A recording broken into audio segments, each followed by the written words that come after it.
I should start off by saying Tony and Jeff invited me to come and listen and learn, and next thing I know I've got a microphone, a camera, and I'm standing in front of you to share some ideas and some thoughts with you this morning. Where to begin? I loved the prayer that you shared actually, and the line about living what you love, and I definitely feel like my life has been touched by that, and that I get to live a life that I love. My life's work has really been about disrupting generational poverty. My whole focus of my work has been on poverty. My own life has been transformed by educational opportunity, and my desire throughout my career has been to pay that forward, pass that on, that lives can be transformed by educational opportunity, and I have seen whole communities transformed by educational opportunity. And that's really what drew me to the work of the Campaign for Grade Level Reading, because the campaign's starting point is really about disrupting generational poverty. And the earliest and best predictor for whether and to what extent kids are going to succeed in school and life, one of the best predictors we have is third grade reading proficiency. And so for about the last 12 years, I have been working with the campaign in a national effort to raise awareness and mobilize communities around the importance and the urgency of solving the literacy crisis in this country. And what we know based on the data, and I would also say based on a very powerful film that you all had a chance to see last night, I had a chance to watch many months ago, and to start to sort of think with Jeff and others about how to leverage the power of that film, is that far too many of our low-income kids in this country are not hitting that reading proficiency mark. That was true pre-pandemic, and it is even more true post-pandemic. What the pandemic did as much as anything else was it reinforced and highlighted and magnified problems that we knew existed from the very beginning. The way we frame the literacy crisis is critically important. The way we talk about it is very important. We think that this is a community responsibility, not solely the responsibility of our schools. And the reason for that is that it's an inconvenient truth and an inconvenient reality, is that for many kids, they show up to school not fully ready and fully prepared to take advantage of what school has to offer. Low-income kids have far lower levels of school readiness than their middle and upper income peers. The second issue is an issue that we see consistently across communities, that far too many low-income kids miss too much school. They are chronically absent. The news right now and the reports on chronic absenteeism are staggering. Rates are double what they were pre-pandemic.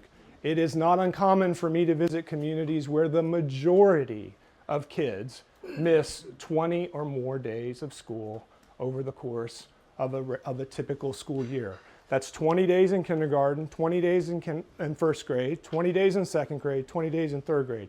Now I know we're primarily focused on literacy and reading, but a little math test, how many days of school does that add up to?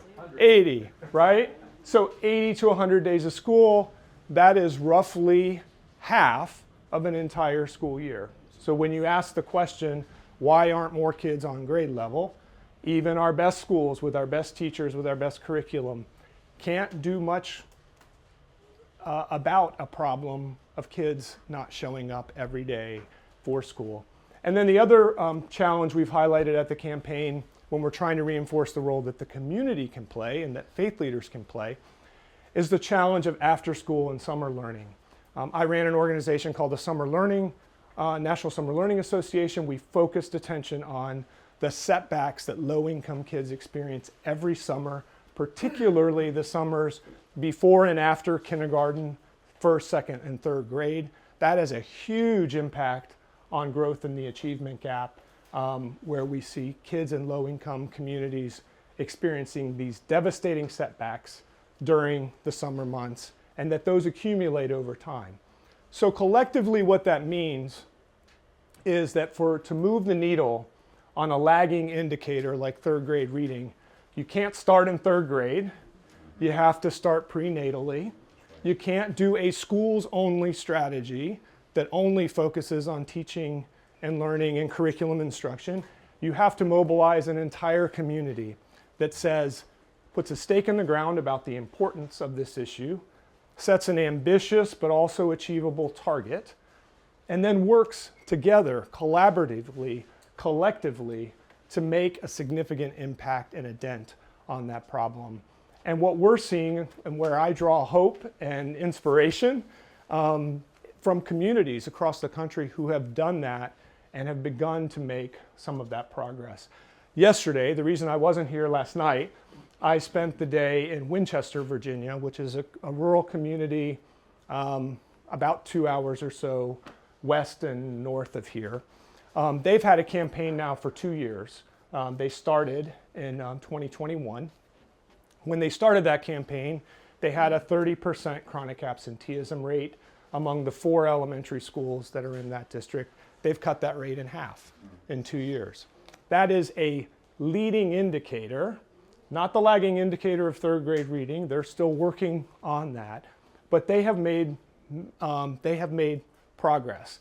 And I think that it's very important in this work that we not focus only on the problems, but that we also focus on the bright spots and the progress that we're seeing, and that nothing is going to mobilize people more than knowing that what they do will actually make a difference. So that's really what I've been about with the campaign now for the last 12 years.